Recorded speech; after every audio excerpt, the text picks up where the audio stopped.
Chongqing ইস্টের নির্মাণ প্রক্রিয়ায় ব্যবহৃত হয়েছে আধুনিকতম প্রযুক্তি।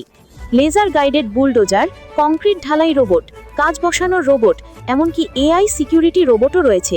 এর ফলে কাজের দক্ষতা 3 গুণ বেড়েছে, শ্রম ব্যয় অর্ধেক হয়েছে, আর গরমের দুর্ঘটনা কমেছে। স্টেশনটির নকশা পাহাড়ি ভূমিকে কাজে লাগিয়ে করা হয়েছে। ট্রেন প্ল্যাটফর্মগুলো ওপরে আর নিচে মেট্রো, বাণিজ্যিক স্পেস, কনকোর্স। এতে প্রায় 4 লক্ষ বর্গ কিলোমিটার অতিরিক্ত ব্যবহারযোগ্য জায়গা পাওয়া গেছে আর 20 হেক্টর জমি সাশ্রয় হয়েছে। স্টেশন সরাসরি 4টি মেট্রো লাইনের সঙ্গে যুক্ত। লাইন 6 চলছে, লাইন 24 ও 27 নির্মাণাধীন, আর লাইন 8 পরিকল্পনায় আছে। অর্থাৎ যাত্রীরা হাই স্পিড ট্রেন ও শহরের মেট্রোর মধ্যে বাইরে না গিয়েই স্থানান্তর করতে পারবে।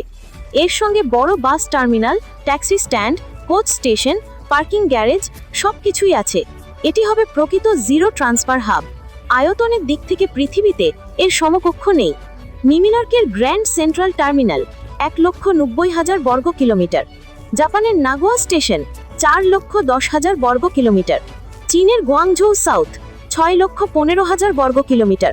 কিন্তু চংকিং ইস্ট একাই দ্বিগুণ বড়।